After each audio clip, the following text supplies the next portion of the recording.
જેવું કારેલાના શાકનું નામ સાંભળે ને બાળકો તો ચોક્કસ મોં બગાડે અને ક્યારેક ક્યારેક તો મોટાઓનું પણ મોં બગડી જાય. પણ આજે આપણે તૈયાર કરીએ છીએ કારેલા એટલા સરસ કે બધા સામેથી માંગીને ખાશે. કારેલાની છાલ કાઢી વચ્ચેથી આ રીતે કટ લગાવી બીજ કાઢી દેવાના છે અને એની અંદર મીઠું લગાડી 15થી 20 મિનિટ એને રહેવા દઈશું.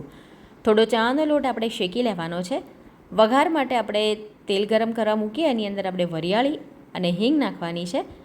ડુંગળી એડ કરી દેવાની. તમે ડુંગળી નથી ખાતા તો તમે એને સ્કીપ કરી શકો. ડુંગળી ગુલાબી કલરની થાય એટલે આપણે રેગ્યુલર મસાલા નાખવાના છે. મરચું, હળદર, ધાણા જીરું, મીઠું નાખવાનું છે. મસાલાને શેકી એની અંદર આપણે થોડા તલ નાખવાના છે, ગરમ મસાલો નાખવાનો છે, આમચૂર પાવડર અને થોડો ગોળ એની અંદર નાખીશું. ને શેકેલા સિંગદાણાનો ભૂકો છે, ડેસિકેટેડ કોકોનટ છે એટલે કે કોપરાનું બૂરું છે. બરાબર મિક્સ કરી છેલ્લે આપણે શેકેલો લોટ ઉમેરી દેવાનો છે અને કોથમીર નાખવાની છે.